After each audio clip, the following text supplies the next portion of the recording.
Minsan, ew, madungis. Pero masarap. Mwah, i-kiss. Sexy time na. Sexy Mega! Yes, friend! Yes, friend! Yes, friend! It's a holiday today! Ang sarap! Ang sarap ng mga kahit papaano nakatanggap o nakaramdam ng konting pahinga. Long weekend para sa mga may trabaho na kumikilala ng mga ganitong klase ng holiday. Konghay Pachoy, oo, sa mga yes friend nating Chinoy, no? Yung part ng Chinese-Filipino community. Happy Chinese New Year po sa inyong lahat. Maraming salamat. Nakatanggap ng Pikoy si Sexy Megan kahapon. Thank you. May patikoy at itlog na naman sa bahay. Oo, salamat sa pag-share ng swerte ngayong bagong taon. Ayan, ha? O, alam mo na, bes, ha? Yes, friend. Alam mo na, ha? Alam mo, pagka ganitong Chinese New Year, hindi naman ako masyadong naniniwala, no? Hindi ako masyadong naniniwala sa mga swerte daw yung ganito, swerte ang pula, ang polka dot, mga kung ano-anong kulay. Hindi ako masyadong naniniwala, pero syempre, as a poor person like me, wala namang masama, di ba?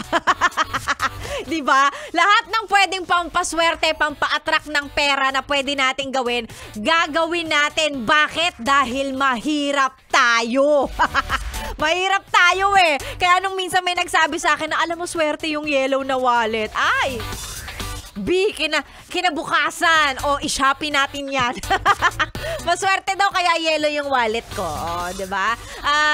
Napanood ko nung isang araw sa TikTok, sabi, maswerte ang magsuot ng bagong underwear ngayong araw ng Chinese New Year. O, hulaan nyo, bagong underwear ko. Anong kulay? Hulaan nyo. Dilaw din ba? Yan. O, diba? Yung mga ganon. Also, isa pang maswerte daw, magpagupit. Yan. Hindi ako nakapagpagupit, kaya kumip up na lang tayo dun sa underwear. Wala namang masama, diba? Kung swerte tayo, edi thank you. Kung hindi naman, edi okay lang. Oo. Makiisa tayo. Bakit ba? Makiisa tayo sa Chinese celebration ng mga yes friend nating Chinoy out there. So, yes, Happy Chinese New Year po. Dahilan kung bakit ngayon ay may 30% plus sa mga papasok sa trabaho.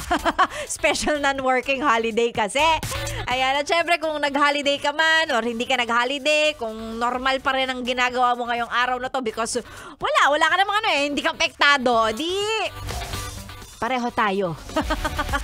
Si Sexy Megan pa rin ang inyong kasama hanggang mamayang tanghali. Yes, friend, hanggang mamayang tanghali. Para sa mga pa-shoutout na hindi babasahin, maliban na lang kung may kasamang selfie katabi ng radyo at may kasamang GCash mula sa'yo, ay babasahin ko talaga yan.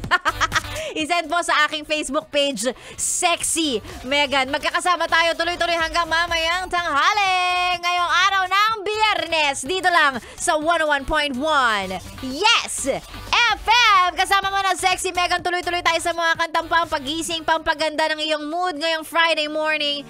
Here's the search. 101.1 Yes FM.